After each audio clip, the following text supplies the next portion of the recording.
Good morning students. आज हम unit second का रिक्रिएशनल एक्टिविटी का एक नेक्स्ट टॉपिक लेकर आए हैं जिसका नाम है मैथमेटिक लेबोरेटरी।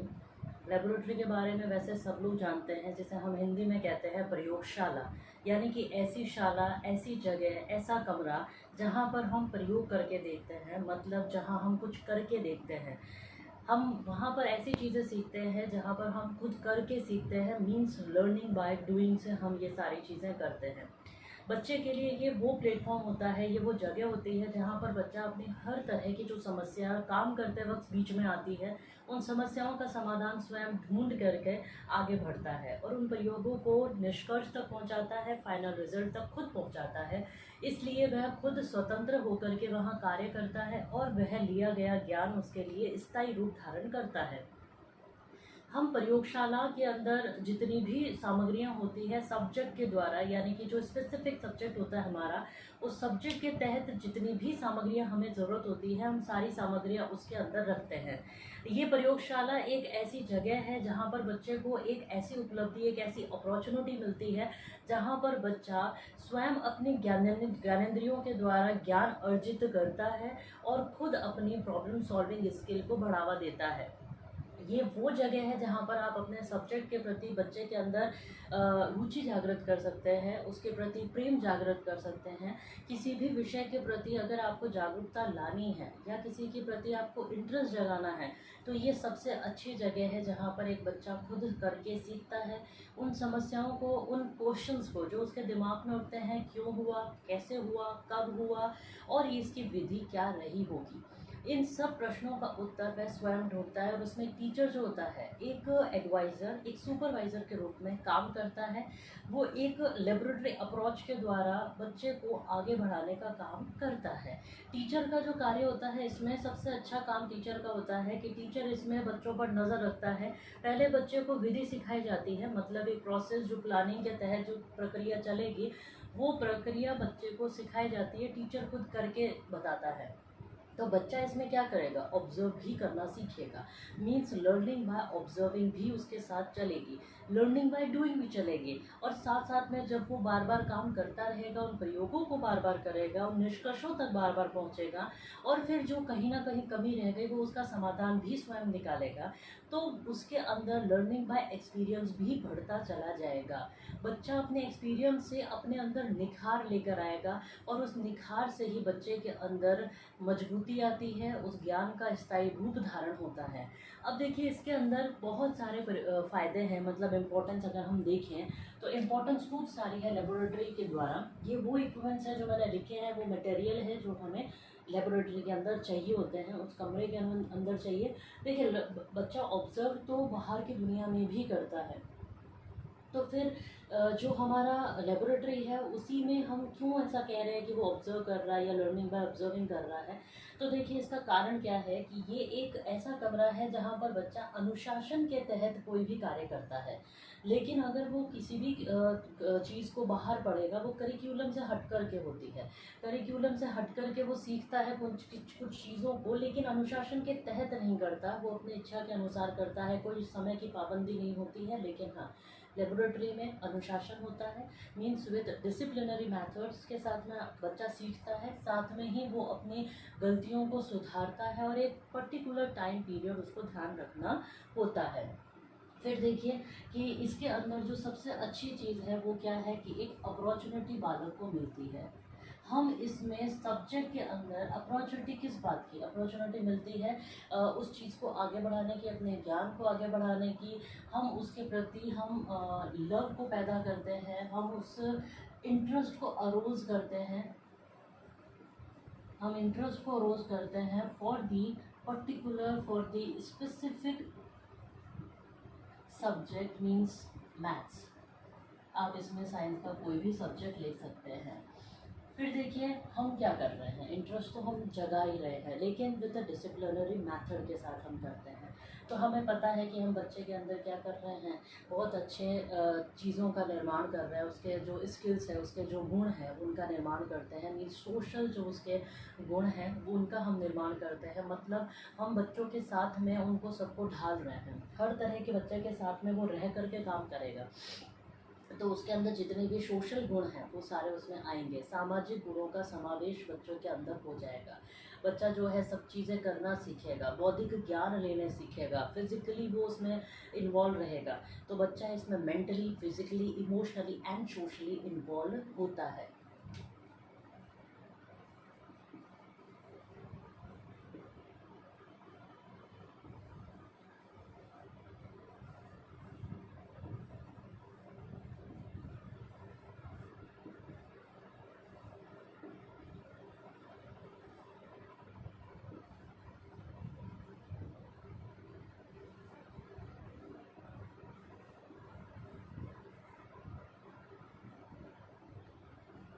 ये सारे गुण हम उसके अंदर डालते हैं। फिर देखिए जो सबसे खास चीज़ है वो क्या है कि हम उसके अंदर उसको वो इन्वायरमेंट दे रहे हैं जहाँ पर वो खुद करके सीख रहा है। मीन्स हम उसमें जो डिस्कवरी वाला जो गुण है, जो रिसर्च वाला है, जो सर्वे वाला जो गुण है, रिसर्च, ये सारी चीज़ें हम साथ में लेकर के चल रहे हैं। यानी कि हम उसको एक डिस्कवर बना रहे हैं, हम उसको रिसर्चर बना रहे हैं, तो वो खुद करके सीखेगा। मीन्स वो खुद ये क्या करेगा, थ्रू डूइंग, मतलब करके देखेगा। और इसमें जो लर्निंग होती है, लर्निंग बाय डूइंग रहेगी, लर्निंग बाय एक्सपीरियंस रहेगा, लर्निंग बाय ऑब्जर्वेशन रहेगा। तो हम ये सारी चीज़ें उसमें देखते हैं। साथ में बच्चा जो होता है उसके अंदर ज्ञान जो होता है वो स्थायी हो जाता है। ये सारी बातें मतलब लेबोरेटरी के गुण जितने बताए जाएँ उतने कम हैं। आप कुछ भी इसमें डाल सकते हैं, क्योंकि इसके अंदर बच्चे को हम पूरी तरीके से इन्वॉल्व करना चाहते हैं और कर भी देते हैं। ये वो एक्सपेरिमेंट्स होते हैं जहाँ पर बच्चा खुद प्रयोग जो है इन इक्विपमेंट्स के द्वारा करना सीखता है। जबकि बच्चा जो होता है वो दूर से देखता है कि ये सामान किसके लिए काम में लिया जा रहा है, वो किसके लिए, लेकिन जब तक हम उसको प्रयोगशाला में लेकर के नहीं जाएंगे तब तक वो सब चीज़ों को नहीं सीख पाएगा। तो हम इसमें ये भी कह सकते हैं कि हम करिकुलम से हट कर के बच्चों को ज्ञान दे रहे हैं। हम उसमें इमोशनली, हम उसमें सोशली जो प्रॉपर्टीज़ है, उसकी कैरेक्टरिस्टिक्स है, वो भी हम उसमें बढ़ावा देते हैं। अब सबसे बड़ी बात है कि लेबोरेटरी के अंदर जैसे ही सब्जेक्ट चेंज हो जाता है। मीन सब्जेक्ट चेंज कैसे हो रहा है, साइकोलॉजी की लैब है उसमें सामान अलग होगा, मैथ्स की लेबोरेटरी में अलग होगा, बायो की अलग होगा। तो बात करते हैं मैथ्स की लेबोरेटरी में कौन कौन से सामान होता है, तो मैंने आपके सामने लिखे हैं। थोड़ा सा इसमें हम डीप लेंगे। कॉन्क्रीट मटेरियल्स कौन से होते हैं, कॉन्क्रीट मटेरियल्स होते हैं जो हमें मैथ्स के अंदर हम बात करें तो वो मटेरियल है जो हमें बताएंगे। ये आप सब चीज़ें लिख लीजिएगा। जानने के बाद आप बीएड में हैं तो आप खुद बना करके भी लिख सकते हैं, कोई वो छोटे बच्चे नहीं हैं जो आप लाइन टू लाइन लिखेंगे। कॉन्क्रीट मटेरियल्स कौन से होते हैं, कॉन्क्रीट मटेरियल्स मैथ्स के अंदर वो मटेरियल है जो अर्थमेटिक नॉलेज देंगे। अर्थमेटिक जितनी भी इक्वेशंस हैं उनको सॉल्व करने के लिए हमें जितने भी मटेरियल चाहिए वो सारे आएंगे कॉन्क्रीट मटेरियल के तहत। यानी कि जो मॉन्टेसरी मेथड होता है, मॉन्टेसरी जो विधि होती है, उसके लिए जो जो चीज़ें चाहिए वो सारी होती है। फॉर एग्जाम्पल मॉन्टेसरी में देखिए कार्डबोर्ड होता है, फ्रेम्स होते हैं, उनके लिए जो जो सामान चाहिए वो क्या है, वो है बीम्स, सीट्स और वॉल्स, जितनी भी चाहिए for the cardboard, for the frame, ये सारी चीज़ें हमें मॉन्टेसरी मेथड में चाहिए होती है ताकि हर तरह की क्लास के बच्चे को हम मैथ्स का नॉलेज दे सकें, उसका इंटरेस्ट जगा सकें, बच्चा खुद करके सीखे। जैसे हम अबकस है तो अबकस भी वहाँ होते हैं, लेकिन हम बच्चों से खुद बनवा भी सकते हैं। उस फ्रेम के अंदर हम रीत लगाते हैं, रोज़ लगाते हैं, तो ये 2 डाल दी, 4 डाल दी, 5 डाल दी, तो ये एक मेथड होता है, उसके तहत किया जाता है। हम इन्हीं को हम मॉन्टेसरी मेथड्स कहते हैं। तो जो भी चीज़ें चाहिए होती है वो सारी चीज़ें वहाँ अवेलेबल करवाई जानी चाहिए। अब जैसे चार्ट्स है तो चार्ट्स हम बच्चों को ही मोटिवेट करके बनाना सिखाते हैं या बनवाते हैं। ये वो चार्ट्स बनवाते हैं हम जिसके अंदर बच्चा एडिशन, सब्ट्रैक्शन, टेबल्स, ये सारी चीज़ें इसके अंदर होती है। इक्वेशंस के तरीके, इक्वेशंस के फॉर्मूले होते हैं, एंगल्स के बारे में इंफॉर्मेशन होती है, शेप्स के बारे में इंफॉर्मेशन होती है। तो वो सारी चीज़ें हम बच्चों को छोटी क्लास, बड़ी क्लास, जो भी क्लास है, अकॉर्डिंग टू देयर करिकुलम हम उनको सिखाते हैं। तो वो चार्ट जो होते हैं बच्चों के द्वारा ही बनाए हुए होने चाहिए ताकि बच्चे जो हैं दूसरे देखने वाले वो भी मोटिवेट होकर के बनाएं, उनसे ज़्यादा अच्छे बनाने की कोशिश करें। फिर आता है मॉडल्स। मॉडल जो होते हैं वो हम शेप्स के डाल सकते हैं फॉर एग्जांपल, लेकिन मॉडल्स आपको पता है कि थोड़ा सॉलिड ही होते हैं, मीन्स हार्डबोर्ड के बने होते हैं। तो शेप्स के मतलब ट्राइंगल अलग अलग बने होने चाहिए, शेप्स के प्रिज्म होना चाहिए जिससे बच्चा शेप्स सीखे, स्क्वायर का होना चाहिए, क्यूब होने चाहिए, क्यूबॉइड होना चाहिए, ताकि बच्चा खुद देखे और सीखे। सिलेंडर, कोन, ये सारे उसके अंदर होते हैं, तो बच्चा खुद देखेगा और सीखेगा, समझेगा कि हाँ ये शेप होती है, ये इसकी लेंथ होती है, या इसकी चौड़ाई कौन सी होती है, इसका वॉल्यूम कौन सा होता है। वो सारी चीज़ें बच्चा मॉडल के द्वारा ही सीखता है। पिक्चर्स एंड फोटोग्राफ्स किसकी होनी चाहिए? मैथमेटिशियंस की होनी चाहिए, जिन्होंने इन्वेंशन किया है, जिन्होंने मैथ्स के लिए योगदान दिया है अपना, जिन्होंने बहुत अच्छे अच्छे टॉपिक्स आपको आज मैथ्स में अवेलेबल करवाए हैं, जो आपको अपनी डेली लाइफ से जोड़ते हैं। लेबोरेटरी ही आपको डेली लाइफ से, आपके डेली जो यूजफुल जितने भी चीज़ें हैं उनसे जोड़ती है। तो ये जो फ़ोटोज़ एंड पिक्चर्स होगी इन्वेंशंस की, इन्वर्टर्स की या फिर मैथमेटिशियंस की, वो आपके बच्चों को मोटिवेट करेंगे। लेकिन बच्चों से मुझे याद आया कि कम से कम लेबोरेटरी इतने साइज़ की होनी चाहिए कि उसमें एक साथ 30 या 35 से ज़्यादा बच्चे खड़े हो सके, एक साथ काम कर सके। तो कम से कम इतना साइज़ अवेलेबल होना चाहिए, और वो फ़ोटोग्राफ जो होती है पूरे लेबोरेटरी में लगी होनी चाहिए, ताकि बच्चा उनको देख करके मोटिवेट हो और उनकी हिस्ट्री जाने कि हमें किससे क्या मिला है, नीचे उनकी हिस्ट्री भी साथ में हो। इक्विपमेंट्स में क्या क्या आता है? तो इक्विपमेंट्स में हमारी बहुत सारी चीज़ें हैं। हमारा बैरोमीटर होता है, हाइड्रोमीटर होता है, रूलर, डिवाइडर,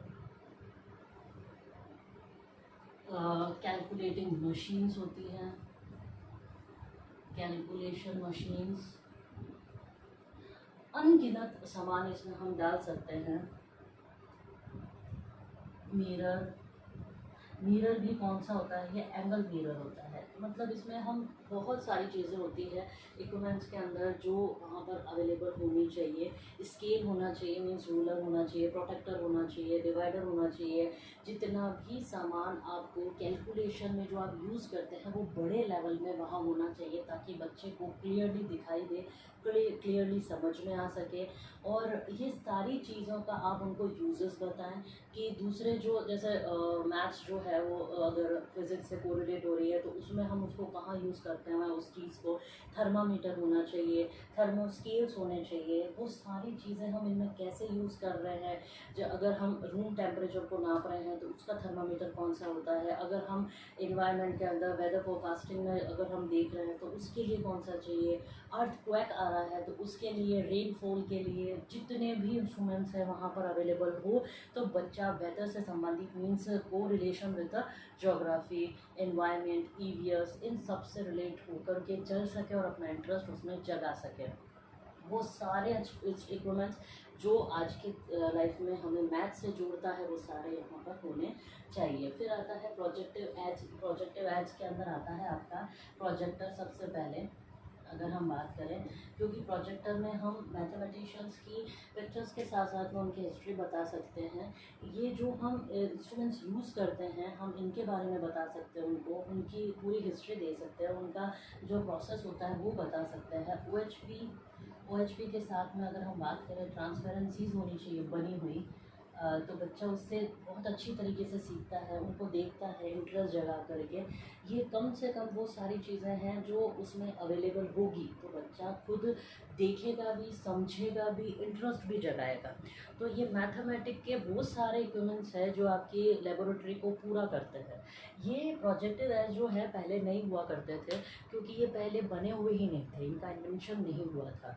लेकिन आज जब इनका इन्वेंशन हो गया है तो मैथ्स में इनको जोड़ करके मैथ्स लेबोरेटरी को आप नई टेक्नोलॉजी की लेबोरेटरी बना सकते हैं, ताकि बच्चा पुरानी चीज़ों को देखते हुए, ट्रेडिशनल देखते हुए साथ में इन सब चीज़ों से भी जुड़ सके और अपने साक्षात मतलब अपने आँखों से उन चीज़ों को देखे, समझे और इस ज्ञान को स्थायी रूप धारण करे उसका, और अर्जन इस प्रकार से हो ज्ञान का कि हमेशा उस चीज़ों को अपने डेली लाइफ से जोड़ते हुए बच्चा चले, तो वो उसमें अच्छी तरीके से अपना इंटरेस्ट जगा पाएगा। ये है मैथ्स की लेबोरेटरी। मैंने आपको जैसा कहा कि लेबोरेटरी जो है वो बहुत ज़रूरी है उसका सेटअप करना।